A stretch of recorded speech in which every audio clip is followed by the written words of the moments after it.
ಇಲ್ಲಿ ಮಾತಾಡಕ್ಕೆ ಕೊಡು. ಒಂದೆರಡು ನಿಮಿಷ ಹಂಗೆ ಒಂದು ನಿಮಿಷ ಮಾತಾಡ್ಬಿಡ್ತಾರೆ. ಮಧ್ಯೆ ಬಂದ್ಬಿಟ್ಟು ಇಲ್ಲಿ ಬರ್ತಾ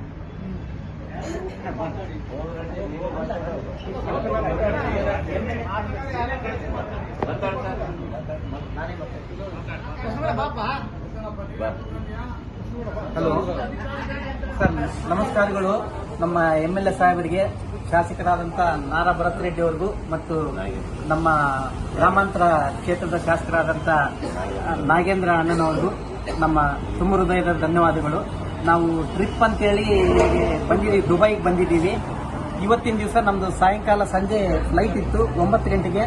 ಅದು ನಾವು ಮಧ್ಯಾಹ್ನ 3 ಗಂಟೆಗೆ ಸಿಟಿನ ಶಾರದಾ ಸಿಟಿಯಿಂದ ಹೊರಟಿದಾಗ ದಾರಿ ಮಧ್ಯದಲ್ಲಿ ಫ್ಲೈಟ್ಗಳೆಲ್ಲ ಬಂದ್ ಆಗಿದ್ದಾವೆ, ಎಲ್ಲ ಏರ್ಪೋರ್ಟ್ ಎಲ್ಲ ಬಂದ್ ಆಗಿದೆ ಅಂತ ಹೇಳಿದ್ರು. ನಿಮಗೆ ಏನು ಸಿಗ್ತಾ ಇಲ್ಲ ಅಂತ ಹೇಳಿದ್ರು. ನಾವು ಅಲ್ಲಿ ಹೋಗಿ ಕೇಳಿದೆ, ನಮ್ಮನ್ನ ಏರ್ಪೋರ್ಟ್ ಒಳಗಡೆ ಕೂಡ ಯಾರು ಕರ್ಕೊಳ್ಳಿಲ್ಲ. ಅವ್ರನ್ನ ಕೇಳಿದ್ರೆ, ನೀವು ಇಷ್ಟು ಮುಂಚೆ ಒಳಗಡೆ ಬಂದಿದ್ರೆ ಮಾತ್ರ ಕರ್ಕೊಂತಿದ್ವಿ, ನೀವು ಇವಾಗ ಬಂದಿರೋದ್ರಿಂದ ನಮ್ಗೇನು ಸಂಬಂಧ ಇಲ್ಲ, ನೀವು ಏನ್ ಮಾಡ್ಕೊಂತೀರೋ ನಿಮ್ಮ ಇಷ್ಟ ಅಂತ ಹೇಳ್ತಿದ್ದಾರೆ. ನಾವು ಹೊರಗಡೆ ಬಂದು ಕೇಳಿದ್ರೆ ಎಲ್ಲವೂ ಒಂದು ದಿವಸಕ್ಕೆ 15ರಿಂದ 20 ಸಾವಿರ ದುಡ್ಡು ಕೇಳ್ತಾ ಇದ್ದಾರೆ ಲಾಡ್ಜ್ಗೆ.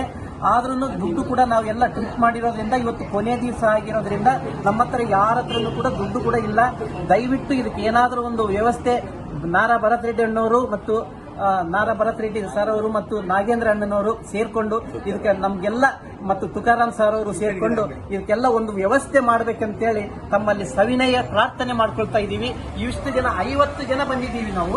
ಇದಕ್ಕೆಲ್ಲ ಏನಾದರೂ ಒಂದು ವ್ಯವಸ್ಥೆ, ನಾಳೆಗೆ ನಮಗೆ ತುಂಬಾ ಕಷ್ಟ ಆಗ್ತಾ ಇದೆ, ನಾಳೆಗೆಲ್ಲ ಯಾವುದಾದ್ರೂ ಒಂದು ವ್ಯವಸ್ಥೆ ಮಾಡಬೇಕೆಂದು ತಮ್ಮಲ್ಲಿ ವಿನಂತಿಸಿಕೊಳ್ತೀವಿ.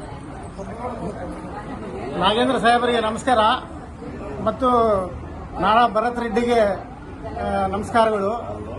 ಈಗ ನಮ್ಮ ಅವ್ಯವಸ್ಥೆ ಬಗ್ಗೆ ಈಗಾಗಲೇ ನಮ್ಮ ಬ್ರದರ್ ಕೋಟ್ರೆಡ್ಡಿ ಎಲ್ಲ ಎಕ್ಸ್ಪ್ಲೈನ್ ಮಾಡಿದ್ದಾರೆ. ಈಗ ನಾವು ಇನ್ನೊಂದು ಅದಕ್ಕೆ ಆ್ಯಡ್ ಮಾಡೋದು ಏನಪ್ಪಾ ಅಂದ್ರೆ, ಇದರಲ್ಲಿ ತುಂಬಾ ಜನ ವಯಸ್ಸಾದವರು ಬಂದಿದ್ದಾರೆ.